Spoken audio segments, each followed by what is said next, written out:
It all began with a smile, wide, toothy, and painted in garish red. No one in our small Midwestern town could have predicted the terror that would arrive in the form of a clown, but then again, no one really paid attention to the signs. The circus rolled into town that summer, bringing with it the promise of joy, laughter, and a distraction from the monotonous rhythm of life.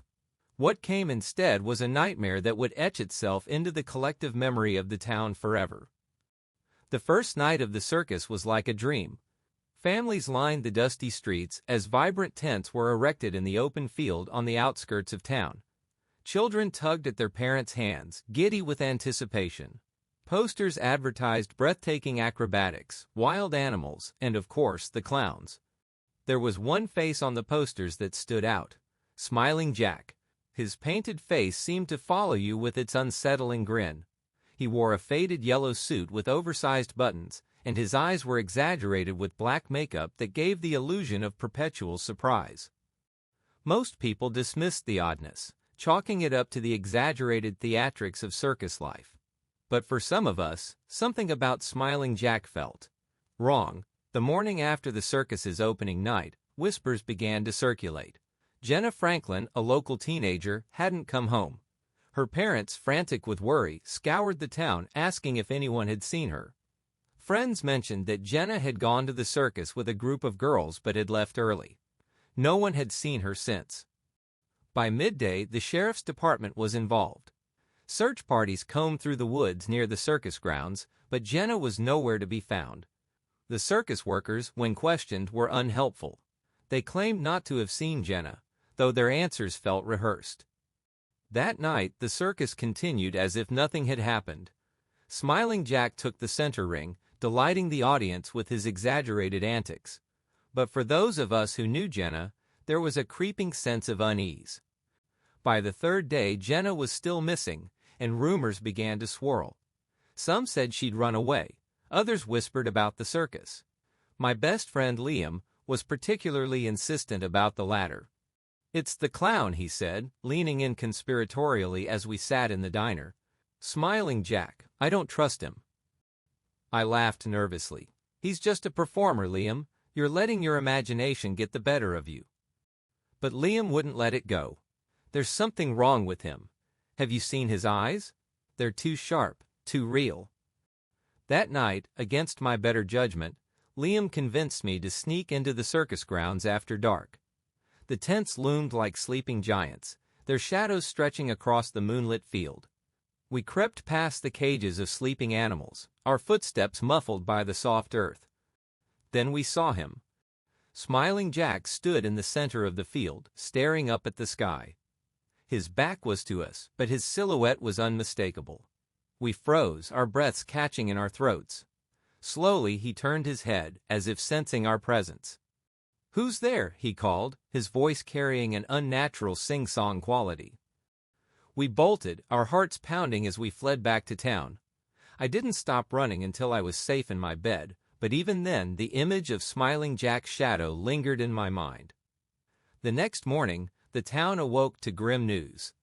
Jenna's body had been found near the river, her face frozen in an expression of pure terror. The sheriff ruled it an accident, but Liam and I knew better. We decided to return to the circus that night, determined to uncover the truth. Armed with flashlights and a newfound sense of courage, we made our way to the grounds. Inside one of the smaller tents, we found something that turned my stomach: a collection of photographs pinned to a corkboard. The photos were of children and teenagers, all smiling.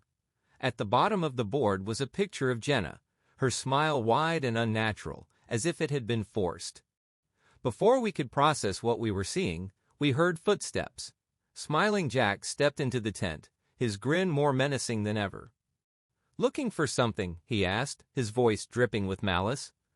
We ran, but this time Jack followed. His laughter echoed through the night as he chased us, his long strides closing the distance between us. Somehow we managed to escape, but the encounter left us shaken to our cores. The next day, we told the sheriff everything, but he dismissed our story as nonsense. "It's a circus, boys. Clowns are supposed to be scary." But the town was beginning to turn against the circus. More children went missing, and the whispers grew louder. The circus workers became hostile, refusing to answer questions or allow the authorities onto the grounds. The final straw came when another body was found, this time a young boy named Ethan. His face, like Jenna's, was frozen in a grotesque smile. The town demanded that the circus leave, but the workers refused. The tents stayed up, and Smiling Jack continued to perform each night, his laughter echoing through the darkened streets. Liam and I knew we couldn't wait for the adults to act. We had to stop Smiling Jack ourselves. We gathered supplies, a can of gasoline, matches, and a pocket knife, and waited until the dead of night. As we approached the circus grounds, the air felt heavy, as if the very atmosphere was alive with malice. We slipped past the empty cages and into the main tent, where Smiling Jack's costume hung on a rack. "Burn it," Liam whispered, his hands trembling as he poured gasoline over the fabric. Just as I struck the match, we heard it, the sound of laughter, low and guttural, coming from the shadows. "You shouldn't have come back," Jack's voice hissed, and he stepped into the light, his painted face more terrifying than ever. Liam and I stood frozen as Smiling Jack stepped out of the shadows, his painted face gleaming in the dim light of the tent. His grin seemed to grow wider, impossibly so, splitting his face like a grotesque mask. The air felt electric with malevolence, and every instinct screamed at me to run, but my feet wouldn't obey. "You boys have been very naughty," Jack cooed, his voice sickly sweet. "Sneaking around where you don't belong. Didn't anyone ever tell you clowns can smell fear?" Liam clenched the can of gasoline tighter, his knuckles white. "Stay back," he warned, though his voice trembled.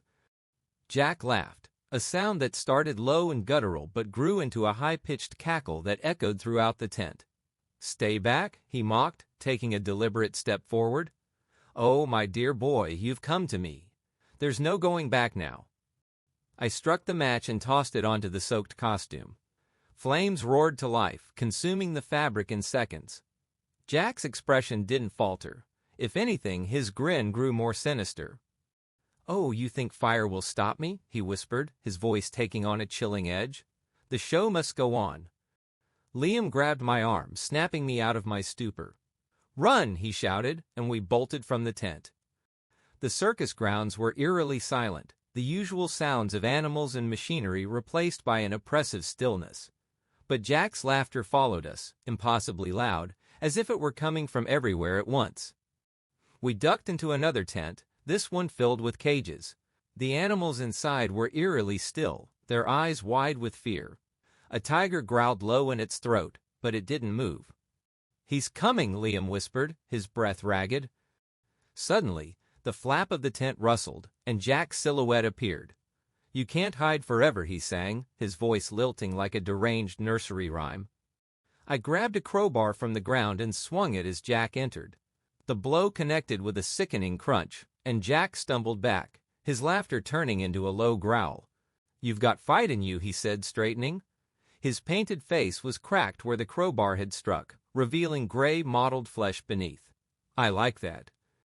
We didn't wait for him to recover. Liam and I sprinted out of the tent and toward the woods, our breaths coming in short, panicked gasps. The forest was dense and dark, the trees looming like silent sentinels. We ran blindly, tripping over roots and brambles, Jack's laughter haunting us every step of the way. At one point, we stopped to catch our breath, huddled together behind a fallen tree. The laughter had stopped, replaced by an eerie silence. "Do you think we lost him?" I whispered. Liam shook his head, his eyes wide with fear. "No, he's playing with us." He was right. Moments later, the laughter returned, closer this time. But it wasn't just Jack's laughter. It was joined by others, a chorus of cackles that seemed to come from all directions. "They're all in on it," Liam said, his voice barely audible. "The whole circus." The realization hit me like a punch to the gut. The circus wasn't just a collection of performers. It was something darker, something evil. And Jack was their leader. As we stumbled deeper into the woods, we saw a faint light in the distance. It was a small cabin, its windows glowing softly against the dark. Desperate, we ran toward it, hoping for shelter or salvation. Inside, the cabin was cramped and dusty, filled with old furniture and faded photographs. An elderly man sat in a rocking chair near the fireplace, his face lined with age and sorrow. "You boys look like you've seen a ghost," he said, his voice gravelly.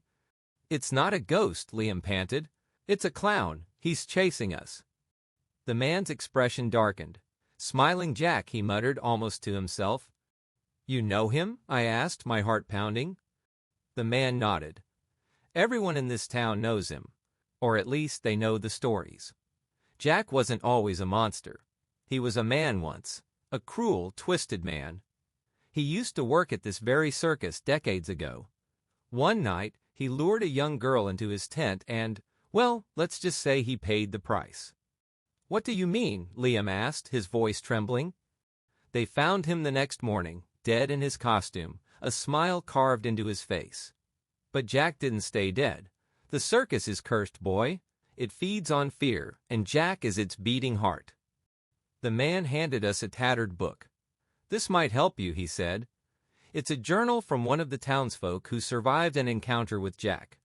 There's a ritual, something that might send him back to where he came from, but it's dangerous." "We don't have a choice," I said, gripping the book tightly. The instructions were cryptic, filled with strange symbols and archaic language. We needed items from the circus grounds: Jack's costume, his cane, and the bell from the ringmaster's staff. Returning to the circus felt like a death sentence, but we had no other option. Armed with the book and a newfound resolve, we crept back through the woods. The circus was alive with an unnatural energy. Shadows flickered in the corners of our vision, and the air buzzed with a sinister hum. We found the costume first, charred but still intact. Next was the cane, which lay near the tiger's cage. As we reached for it, the tiger let out a low growl, its eyes glowing unnaturally. The bell was the hardest to retrieve. It hung from the ringmaster's staff, which was propped up near the main tent. As we grabbed it, Jack appeared, his grin wider than ever. "Going somewhere?" he hissed, lunging at us. We ran to the center of the field, where we'd drawn the ritual circle. The book instructed us to place the items in the center and light a fire. Jack was on us before we could finish. He grabbed Liam, lifting him off the ground with inhuman strength. "Let him go!" I screamed, throwing a rock at Jack's head. Jack dropped Liam and turned to me, his grin twisting into something more monstrous. "You've got spirit, boy. I like that." Liam lit the fire, and the circle roared to life. Jack recoiled, his laughter turning to shrieks of rage. "No!" he screamed, his voice distorted and otherworldly. "You can't do this!" The flames consumed the items, and Jack's body began to convulse. His painted face melted away, revealing a grotesque skeletal form beneath. With one final bone-chilling scream, Jack was sucked into the flames, and the fire died out. The circus was gone the next morning, leaving behind only an empty field. Liam and I never spoke of that night again, but we knew we'd come close to something truly evil. Smiling Jack was gone, for now, but sometimes, on quiet nights, I swear I can still hear his laughter in the distance. Thank you for listening to my story. If you want to hear more scary stories, please like and subscribe to my channel.